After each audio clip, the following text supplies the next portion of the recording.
Never overheat your milk. Be the barista. What do I mean by be the barista and never, in fact, refuse to overheat your milk if you're making a coffee? You see, a barista, a good one, has been trained within an inch of their life. They've been practicing their craft, their skill, their art for months, years, decades in some cases. So they know how to make a great coffee. And one of the most frequent challenges given to a barista by members of the public is that my coffee isn't hot enough, or I want it piping hot.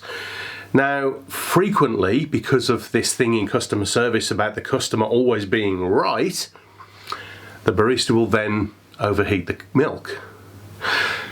But a true craftsman or woman barista would actually refuse to overheat the milk because they know what's best for the coffee. Now, some will try and shoot me down and say, yeah, but the customer's always right, they know how they want their coffee. Well, it's a bit like I used to be a chef.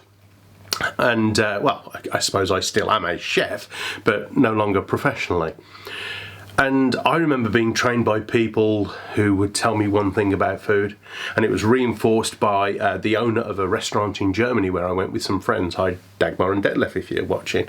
And they knew the owner. The owner would come and sit down and he would talk to me about how, you know, a good thing takes time and people expect instant food to be awesome. And it's very rarely you see a good thing takes time, the same way as food. For you to get the maximum flavour from food, actually needs to be served warm rather than piping hot. Now, some of you watching this are going, no, it's abhorrent, everything must be piping hot. That's fine, if that's you, fine. You cook your food that way, you drink your coffee that way. Would you try and tell Picasso how to do a painting? And yet he does it differently. So, when you know what you're doing, be the barista and refuse to overheat your milk. What a metaphor, eh? The customer is right, unless they're wrong. Now, I don't suggest everyone walks around just going, I'm right and we're doing it my way. Unless something should be done that way. It's a bit like cooking a steak. Yes, you can ask the customer how they want their steak cooked.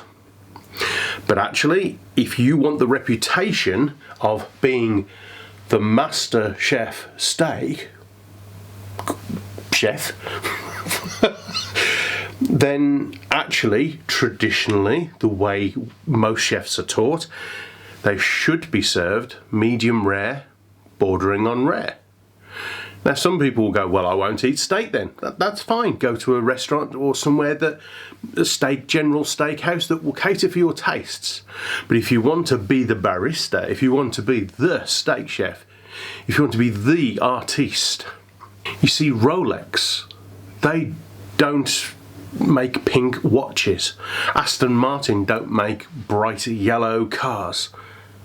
Somebody can turn their watch or their car into whatever they want, but they will refuse to sell anything other than their Rolex on brand and their Aston Martin on brand.